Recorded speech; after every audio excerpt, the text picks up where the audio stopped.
Now, after his early work in science, his work as an apprentice in becoming a scientific engineer in the late 19th century, he started to get involved with matters of state, as so many of the leading scientists did.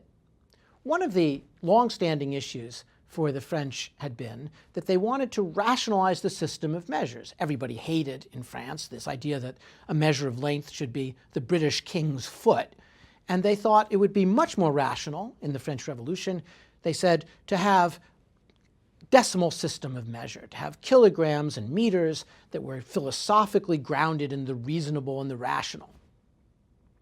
And so they began to try to work on that. Unfortunately, Napoleon sold out a lot of those results, but there was an attempt to try to get this straight. And in the 100th anniversary of the events of the French Revolution, there was an attempt, 1889, to get the world to come around to this system of kilograms and meters.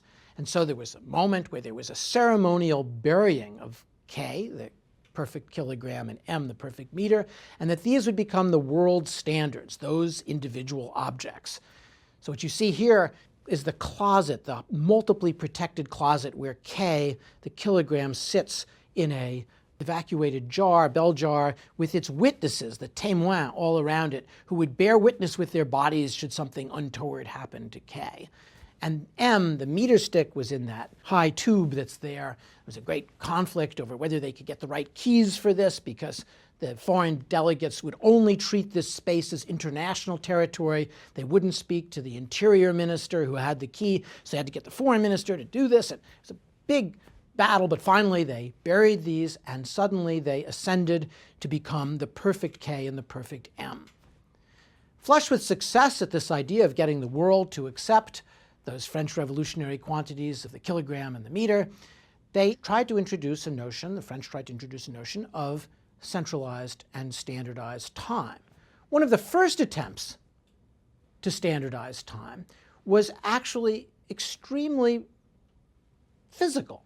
You had a center, a pumping station up on the Rue des Télégraphes in northeastern Paris, and when a signal came to it, it would release a pulse of air.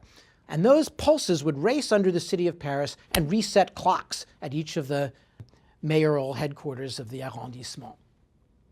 And those public displays of standardized, astronomically authorized time became matters of great veneration. Now, not everybody liked this, but you could see in this picture the buying of time at a Paris store that sold pneumatic clocks, where if you were rich enough, you could get an attachment through a little tube to the pulsed air that would reset time and give you personal access to this standard astronomically authorized time. But one of the people who detested this idea was a poet, literary figure, Georges de Portoriche. Georges de Portoriche said that he was absolutely devastated by the sound of this pulsed air racing through the streets. In August of 1880, he brought suit against the pneumatic time system.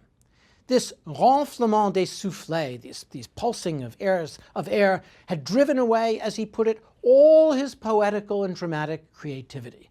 It's one of those moments that a historian loves, because you have there the confrontation in very concrete terms of somebody whose older conception of creativity and poetry was meeting head-on in a collision with this attempt to make modern technology, in this case, audible. Now, sending pulses of compressed air might work under a relatively small and self-contained area like central Paris, but it wasn't good enough to coordinate clocks that were distant from one another. So people began to think about using telegraphs, and they would send a pulse, say, at noon, and people would set the clock to noon when they got that pulse. Now, a new method that was even better was using a seismograph-like machine, a turning cylinder that would record the local time pulses from just set by a local clock and the clock of a distant time. So you could see quite precisely how the distant time related to your own clock. Let's take a look at that from our collection here at the Collection of Historical Scientific Instruments. This is the collection of historical scientific instruments at Harvard. It's a grouping of about 20,000 scientific instruments that have been gathered here for scientific research and teaching since the 17th century. There's a great collection that we have of clocks and timekeeping devices from across the centuries, and encountering the physical objects themselves can teach us things that purely a theoretical representation can't. So this seismograph-looking machine was actually used to record time impulses sent from clocks like the ones we've been looking at. It was called the American method, and it replaced a very crude system where a telegraph operator would send a signal or receive a signal, or maybe the telegraph signal would come in and it would move a tiny mirror and the flash of light would be recorded by a telegraph operator. So what this did was to mark from a local clock, this would turn, there'd be paper on here, and a local clock would, say, pulse every second and make a little inscription. And then when the signal came, say, from across the ocean or wherever it was being sent, it would make a pulse also. And then you could see exactly where the distant pulse was measured compared to the local 1 second marks. And so you could graphically extract from this very, very precisely to within a couple of thousandths of a second where that signal was in time. So you could measure the difference of time of, say, noon in Greenwich, England, from noon wherever you were on the coast of the United States.